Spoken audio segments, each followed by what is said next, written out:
आदाब, सत श्री अकाल दोस्तों। मैं अभिनव यादव आप सभी का तहे दिल से स्वागत करता हूं आपके अपने चैनल AB फॉर यू में। आज मैं आपके सामने में फिर हाजिर हूं एक इंटरेस्टिंग वीडियो लेकर। हर्षद मेहता 90 के दशक के स्टॉक मार्केट की तख्तो-तया पलट कर देने वाला इकलौता बादशाह, जिसने स्टॉक मार्केट में इस तरह घोटाला किया कि भारत देश की अर्थव्यवस्था ही बिगाड़ डाली और आज भी उस दिन को भारतीय इकोनॉमी का इतिहास में काला दाग माना जाता है। तो चलिए दोस्तों, हर्षद मेहता ने शेयर मार्केट में घोटाला कैसे किया, उसका बचपन कैसे बीता और हर्षद मेहता की मृत्यु कैसे हुई, इसके बारे में हम इस वीडियो के माध्यम से जानेंगे। दोस्तों, हर्षद मेहता का जन्म 9 जुलाई 1954 को पनेल मोटी, राजकोट, गुजरात में हुआ था। हर्षद मेहता के पिता का नाम शांतिलाल मेहता था। यह कांदिवली, मुंबई में छोटी सी टेक्सटाइल कंपनी के मालिक थे और हर्षद मेहता का पूरा बचपन भी कांदिवली में ही बीता। उसके बाद उनका पूरा परिवार रायपुर के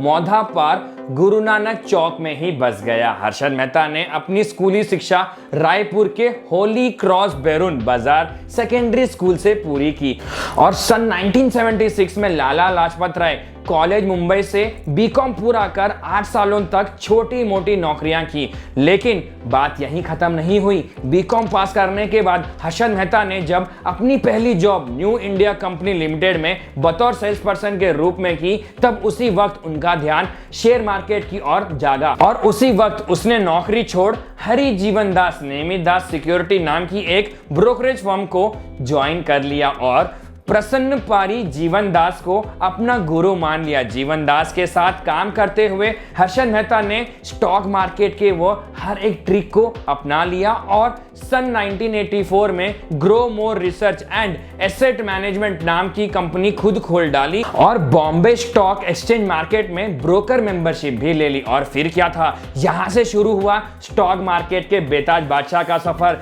जिसे आगे चलकर स्टॉक मार्केट के अमिताभ बच्चन व राइजिंग बुल के नाम से भी जाना जाने लगा। हर्षद मेहता के जीवन पर एक वेब सीरीज स्कैम 1992-2006 में गफला और द बिग बुल, जिसमें अभिषेक बच्चन ने बतौर लीड रोल का काम किया है, जैसे फिल्म बनाई गई है। आपको बता दें कि सन 1990 में हर्षद मेहता की कंपनी में बड़े बड़े इन्वेस्टर पैसा लगाने आते थे, लेकिन हर्षद मेहता का नाम स्टॉक मार्केट में तब आया जब उसकी कंपनी ने ACC सीमेंट कंपनी में पैसा लगाना शुरू किया। ACC सीमेंट कंपनी में पैसा लगाने के बाद हर्षद मेहता के मानो भाग्य ही खुल गए, क्योंकि इस कंपनी का शेयर जहां 200 रुपए का था, वहीं सीधे सीधे 9000 हो गया। इसके बाद हर्षद मेहता का नाम बड़े अदब से लिया जाने लगा और हर्षद की फोटो बड़े बड़े अखबार और मैगजीन के कवर पेज पर आने लगी। हर्षद मेहता को उनके 15,500 स्क्वायर फीट के सी फेसिंग पेंट हाउस से लेकर उसकी महंगी लग्जरी गाड़ियों ने हर्षद मेहता को एक सेलिब्रिटी बना दिया था। इतिहास में ऐसा पहली बार हो रहा था जब एक छोटा सा ब्रोकर इन्वेस्ट कर रहा था और करोड़ों कमा रहा था। दोस्तों, कहते हैं ना कि बुरे काम का नतीजा बुरा ही होता है और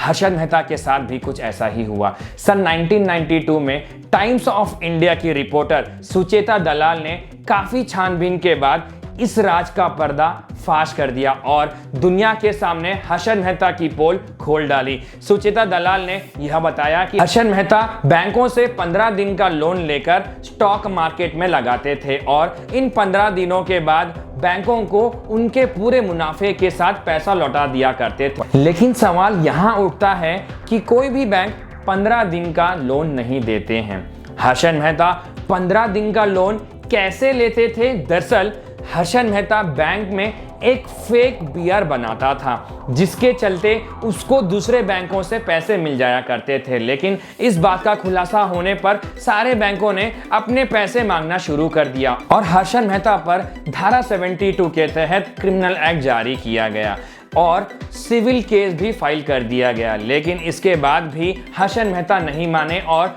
अखबारों में एडवाइजरी जारी की और लोगों से अपील की कि आप मेरी कंपनी में पैसा लगाइए, आपको फायदा होगा। लेकिन बाद में पता चला कि हर्षद मेहता बस उसी कंपनी में पैसा लगाया करते थे जहां पे उनका खुद का पैसा लगा हो। सन 1993 में केस से बचने के लिए हर्षद मेहता ने PV नरसिम्हा राव पर 1 करोड़ रुपए का घूस का आरोप लगाया, लेकिन इस बात का कोई सबूत सामने नहीं आया और केस को खारिज कर दिया गया।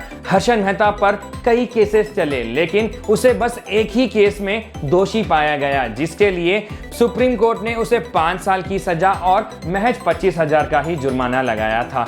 आपको बता दें 31 दिसंबर 2001 जेल में ही हार्ट अटैक होने के कारण हर्षद मेहता की मौत हो गई थी। आपको बता दें कि आरबीआई के जानकी रमन कम्युनिटी की एक रिपोर्ट के मुताबिक सन 1992 में जो घोटाला हुआ था वह करीब 4025 करोड़ का था, जिसमें बड़ा मामला 600 करोड़ का था जो एसबीआई के साथ हुआ था।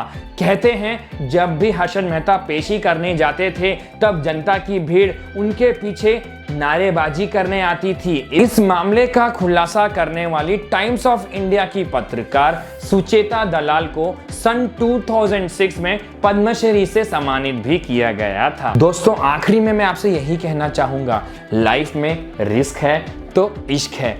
दोस्तों आपको यह हर्षद मेहता के बारे में जानकर कैसे लगा, कमेंट सेक्शन में जरूर बताइएगा। ऐसे ही लेटेस्ट वीडियोस देखने के लिए यहाँ पर क्लिक करें, वीडियो को लाइक और शेयर कर सबसे इंपॉर्टेंट वाली बात AB4U चैनल को सब्सक्राइब करना मत भूलिएगा।